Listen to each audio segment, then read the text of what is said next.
up in a slavery. Things that you want as your fate unwilling to die, you pick up in a slavery. Remember that Marcus and King Selassie faced Babylon with bravery. Remember that Christ, the one that they crucified, who come to suffer save. No, this trick on them too lazy. They're distracted by the things that mystery Babylon provide. Indoctrinate them, kill them spiritually from inside, having them thinking that they're free while they're in captivity. Through the school, the church, the media, even the TV. While your kids are entertained, do you know just what they see? Rip my poor parents apart, no try to tell me who I am. Try mess up my history, tell me both me came from. It's sad to see we don't know who we are. My forefathers bear the burden and bear the scar. Many tribulation, many invasion, we survived the war. Now it's time for the truth to shine bright like the star. Things that you glorify, you pick up in a slave. Things you want as your fate and you're willing to die, you pick up in a slave. Remember that Marcus and King Selassie faced Babylon with praise. Remember Christ, the one that they crucified. Yeah, my musical name is Tweeta. My true spiritual name is Benjamite. The name was given to me by my parents, but I just go by these names in these times. How did I get the name? What, Tweeta Bird? Oh, that was when I was much younger. Man, my sisters will always be in the house recording R&B songs, and when it comes on the radio, we'll sing along with it. By me doing that, people heard my voice and realized that this little kid have a little spark to him. So every time there was a community event, they would always call me to perform, and in the day they would ask me, do you want to perform? And I'd say, yeah. When the night come, as soon as they call my name, I'm gone. So they say I'm like a bird. When you get too close to it, it fly. So they call me Bird, singing bird at first, and then others like from a sound system called Rolex with this guy Admiral Ali and a guy named Susu. They said, no man, we should call him Tweeta. But anyway, both names got combined together, Tweeta Bird. Bird was given to me by this artist, Reggie Stepper, who is also a main father figure in my life also. He gave me the name Bird, and then I received the name from Ali and Susu, Tweet, and it was combined together and called Tweeta Bird. How did I get inspired to do music? Yeah, because really singing in the community, within myself, I never look at it as a career. This is something I want to do when I got bigger. I was a kid just enjoying life. But when I came across Michael Jackson, saw the way he performed and the way he sang and the crowd, I don't know, something inside of me is like I wanted that. And it wasn't about the fame. And I should have said the fame. It wasn't about the fortune. But something about watching them perform like that in 70,000 people, kind of made me be like, well, I would love to do that. And the funniest thing, I don't like too much attention. Anybody who knows you that in my daily life, I don't like attention. I'm a very secretive person. I don't like the whole everyone to be focusing on me in my everyday to-day life. That's just not me. But it's something about seeing that music. And a few years after that, we had a singer called Pinterest who came along. I think he also idolized Michael Jackson. That's one of the reasons why I also like him. But he was an original singer with the same stage presence, and I was getting the same response. He wasn't pulling that 70,000 crowd, but he was getting that same response. And being around them and listening to them, I started writing songs of Pinterest songs. I would do a remix to his songs. And from there, I learned how to write songs. And then I started doing it. I was doing, I would go to sound systems and sing, and they would record cassettes, because I'm starting from way back then. They would record cassettes, and I made a cassette with 14 songs, or either 16 songs in there, and it got overdubbed by so many people. Thought it was great, and I think Reggie Stepper got a copy, and he was signed to a Piper label at the time. And he brought the CD to the guy and was like, you gotta listen to the singer, and he liked the songs, and Reggie got me hooked up with him, man.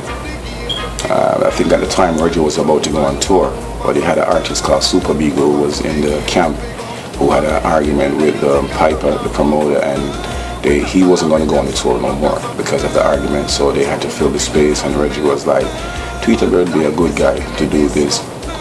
Going with Reggie Stepper to places in the islands, the Bahamas, and into England and into France doing opening acts, you know, it kind of brought me a little closer to what I saw when I saw Michael Jackson performing. I said I wanted that. So now I got a slice of it now, and I was like, okay, now I'm gonna go fully in the game, and that's pretty much how I really got started. From the sound system, the people in my community, you know, help from Pinchers, Reggie Stepper, and Piper, and many other people who helped me along the way. What kind of music I do? I really do every music, because you know, when I was growing up on the radio stations, you would mostly hear overseas song, American music, and that was a song that was playing on the radio at an early time in my life. So you had no choice but to listen to them. So I kind of get to like a variety of music, you know. And being a musician, you have to like all music. But the one that I tend to sing is reggae. Why I sing reggae? Because the founders, the fathers before me, Bob Marley, Peter Tosh, Jacob Miller, all these great guys who was doing music, they had a message, a sense of upliftment, a sense of togetherness, a sense of spirituality. And when I listen to other songs, like from overseas, I notice that there's not too much room for that, for you to spread that. They want to carve you into what they want you to be or what they want you to sing. I notice with reggae music, it gives you a freedom of expression. Don't get me wrong, you know, the American music, it had that message at one point, but as time go by, they took it out. So I tend to do reggae, living in the ghetto, where you see so much violence and sufferation and every day. You know, you get tired of it sometimes. So it's not like you would get up and say, okay, let's sing song to contribute to what these people are doing. It's more like, let's see if we can fix this problem. Because now we realize the politicians are not solving the problem. So that's why I tend to do reggae, because it helped me to express how I feel inside without no limits. I think today, the reggae music is getting there too. They're putting a clamp on the message, but that's what we tend to sing today, reggae music conscious. What would I like to do to my music? Well, music is an influence, you know, strong influence. It can be whether good or bad, as we all sing. You know, people idolize the artist or the music.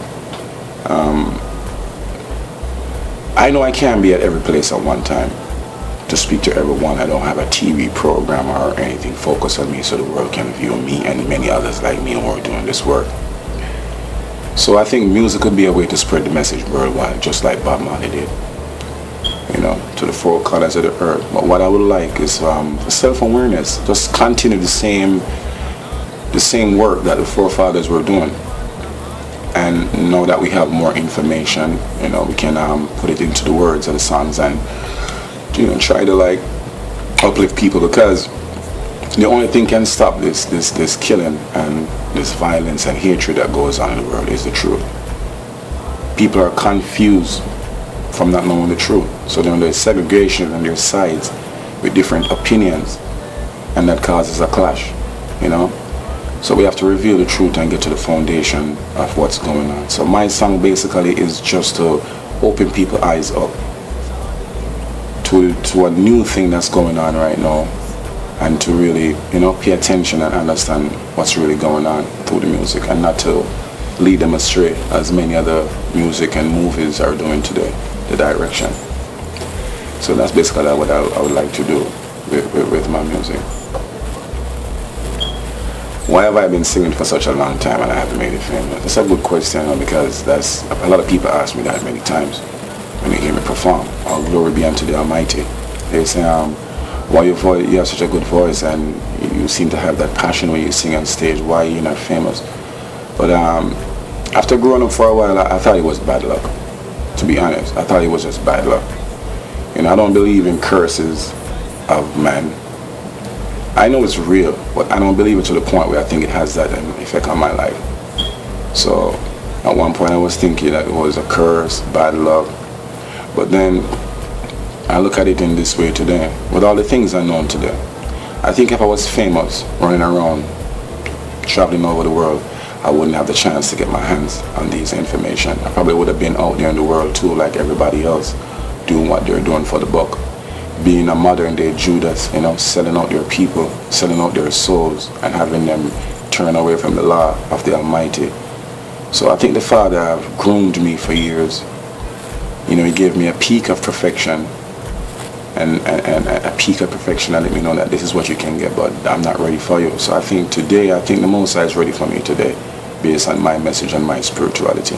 I know it won't be an easy one, because I'm not saying what everybody else is saying. I'm singing for the Most High. So I think that's the reason why the Most High had held back the fame and the fortune from me to teach me, what He wants me to sing, not what I want to sing or what they want me to sing. So He says, I'm going to give you all the programs that you need, and then when I'm ready, then you go forth and you teach. It's just like a baby being born. You have to go through that baby stage, a youth stage, and you get into your adult stage where you decide what you want to do. I think spiritually, I was a child walking in the hands of the Almighty, and He's ready for me today. And when I look at it, I'm kind of happy. I wasn't famous then, because this music thing is a sellout stuff right now. And people are actually selling their souls for fame. And when they get into these contracts, they can't sing what they want to sing or do what they want to do. They're being controlled and being told, this is what sells, this is what you want to do. At this point in my life, I am not singing for money. I've never sit one day to myself and said I want to be rich, have millions of dollars and big house and big car. I never think about that before. When I think about music, I always think of myself on the stage singing for thousands of people. That's the thrill of music, and then spreading a positive message. What greater gift is that? What greater wealth is that than to wake up people? I've grown poor, but I've never suffered. Up to this day, I still don't suffer, so I don't think the Almighty will allow me to suffer. So I think that's why most I've held back that from me. And this is not something that I'm just saying to satisfy my soul, or to feel like, I didn't make it, so let me find some excuse to. I just think because I've been through some of the most famous producers. I've been through their hand. I've been through Danny Brown, Stevie, Clevie, Digital, and all Jammys, all these top producers. I've been in their hands, in their studio. So it's not like I never got the chance. I came through the door, but most I was like, this is not the time for you. And I know what's the best time for you.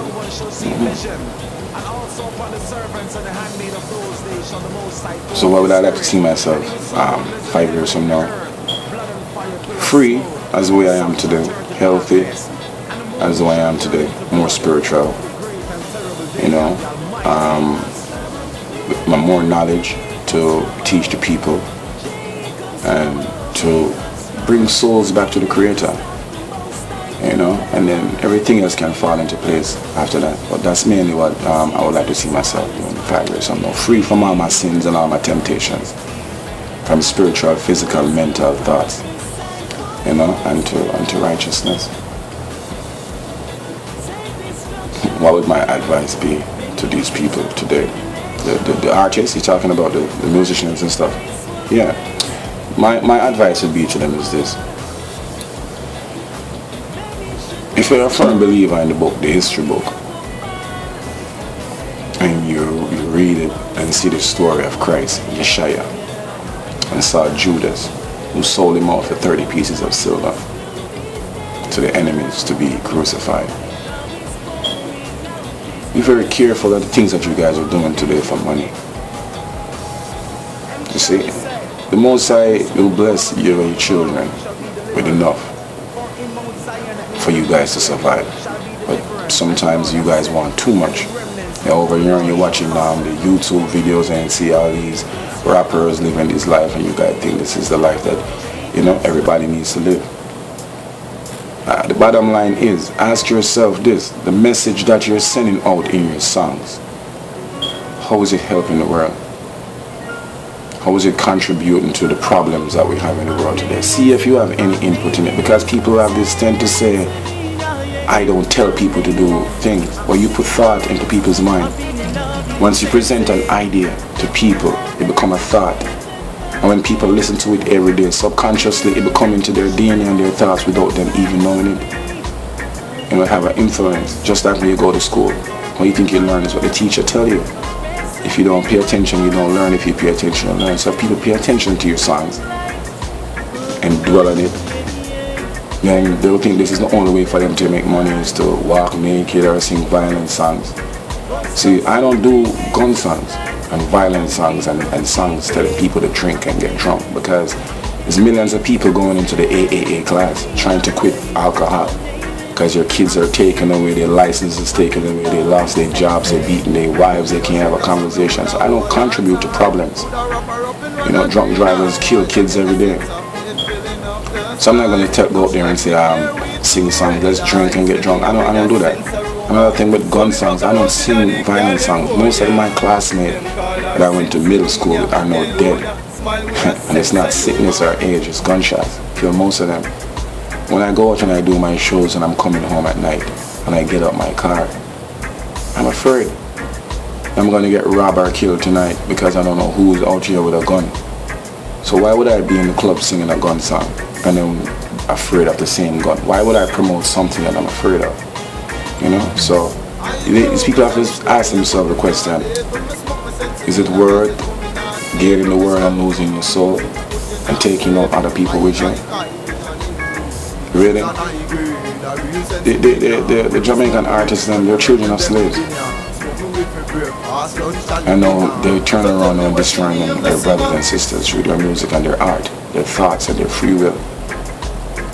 So my advice, it wouldn't be more of an advice, it would be more of a question to them. What is your intention, what you plan to accommodate from your free will and the message that you spread out to the nation? And then, how does God come into this? How does the Creator come into this? Into what you're doing? It's just like back in the time of the flood. So that would be what I would ask them. What I think can solve the problem in the community is basically what I'm saying. I would say the influence is coming to us from every corner as you can think of. There's negative influences coming in onto us. And when I read the scriptures, it's the same thing. It said that was going to happen. And these books are written from in the 1611. And it just so happened that everything is falling into place in the same order. The community, the way I see it, according to prophecy, it will only get worse. To be honest, it's only going to get worse. Now we had a dreadful time in our life when fulfillment is about to take hand, about to fulfill. The world is still blind to the truth. I think at one point in life, people was more conscious than today. Especially when I was growing up, churches meant something. Love meant something. Is the point that people are allowing themselves to go into. The influences is one enough. But when people open up their heart to accept these things and then justify them, when they are confronted by someone who telling them that, what you're doing is not part of our thing. It can be a dangerous thing. But back to the question that you asked me, you say what I think would help the black community or the minority, what would help them? Like I said earlier, it's the truth. They don't know who they are. They lost everything when the slave ship showed up. When they get their so-called freedom, they totally lost who they were. So until they find who they are and what got them in this problem that they're in, then they will never find a solution. They can run around and blame the government and everything else around them, but until they know who they are or who they were, it's not going to be solved. And that's the thing. They don't know who they are. So they're running around this earth as a lost entity, trying to hold on to anything to find solace in anything. But they have to know who they are, who they were, and what brought them to where they are today. And then we can solve the problem. It's just like if someone was supposed to have cancer, and you walk into the doctors, the cancer society, whatever it's called, and they just gave you treatment. gave you chemotherapy and just let you out and said, oh, you're cured, we don't see anything wrong. If they didn't tell you what caused that problem when you walked in that office, you're certainly going to have that problem again. So it's the same thing I take and apply to the problems of the world today. If these people don't know what caused them to be in the situation that they're in, what caused them to suffer and to be so poor, then they will never rise from it. And it's been hidden from them, you know, from their eyes and from their ears. And even now there's a couple informations out where, you know, link us to the truth. People don't want to hear it. After being locked in the society that they're in for so long, they don't want to break free from mental slavery. So it's a sad thing, you know. But that's the only thing that can solve the problem in the community. Is knowing who they are, what got them into this position, and then maybe they'll try to make a better life. And people like me and other people out there, you know, that's what our job is today. Is to show them who they are. In a sense that, as I said, that they can change and find peace within themselves. You know? Yeah, you were saying if I'm working with anybody right now, I mean, as in producers or artists. Oh yeah, we have it's just three, you know, three of us right now. You know, morning, noon, and night, the three elements that make up the day. Three of us working together right now. Rambo Star, K-Shams, and myself. Yeah, we just formed this group and we're just, you know, concentrating on some conscious songs right now together. Yeah. But it's not too much big of a package anymore. You know, it's cool the way it is now. It's like a blessing. And, you know, we work together as a team, and you know, it's cool. Any shout outs? Yeah, man, I'd like to give blessings to the people from my hometown. You know yourselves. Merchant Stepper, Singing Sweet, Joseph Stepper, Bang, Birdsucker Crew, B-Way Crew, Fort Pen, you understand, Grants Pen, Waco Pen, Standpipe, Sandy Park, you understand? So big up every one of the place, man. Everybody, man, you don't know, so big up all the ones that move overseas, set speed, and big up all of the new fans that move have who come on to the thing and listen to the thing, you know, for everybody who support the thing, and you know, be by our side.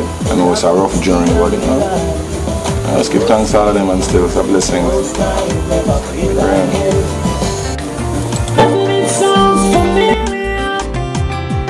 Deuteronomy 28 speaks about how we shall be carried to the four corners of the earth. I am an Israelite. I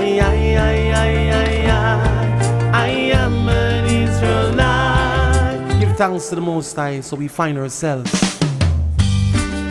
I'm not West African, my foreparents ran into West Africa 70 AD.